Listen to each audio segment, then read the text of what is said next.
So they're all going to share their story and also tell you more about what human trafficking is and what you can do to combat it.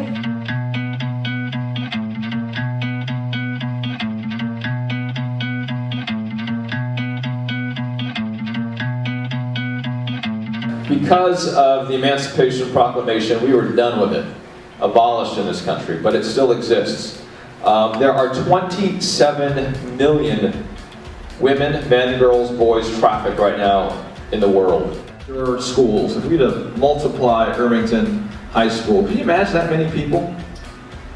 It's also 55 free months. All those people being slaves today. I'm interested in combating human trafficking. It's because I care about it. It's been something I've cared about for a long time, and I just don't think it's right that one human should be able to, determine the worth of another human being because we're all equal. And so with that being my first experience of seeing human beings being treated that way when I went to go tell the story is what really invigorated me to try to tell the story most consistently. It was so sick to think of these girls 13 to 50, your age, 13 to 17 years old. And this policeman here saying, hey, I don't have the time or money to spend on that. I'm worried about crime. This is a crime that is absolutely exploding, and one of the reasons that it's exploding is the fact that none of us know that it's going on. So I think it's incredibly important to raise awareness about this issue, but more than that, it's incredibly important to raise awareness with this age group, because this is the age group in this country that's often victimized by this crime. Speaking about this, I'm actually a very recent survivor of human trafficking, so bear with me. This crime does not discriminate against anybody, against any race, any age, and how it's here, but honestly, Fremont was one of the first cities that I was sold in.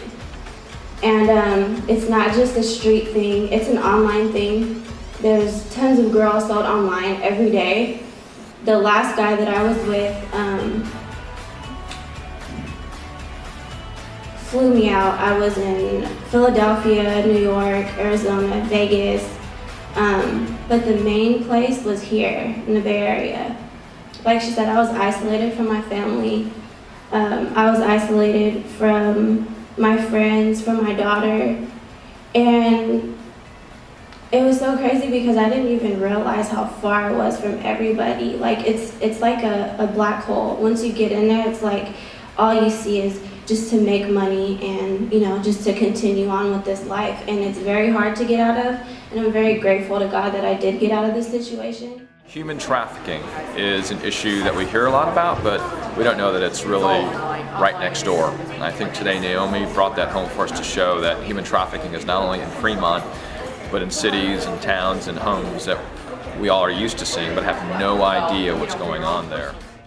I was actually really excited to see the huge turnout in Valhalla, and I really have to thank Mr. Jackson for all his support. I think it turned out well, and definitely maybe some more for some than others is pretty inspiring, and I think it's a great place to start learning about what human trafficking is and what you can do to stop it.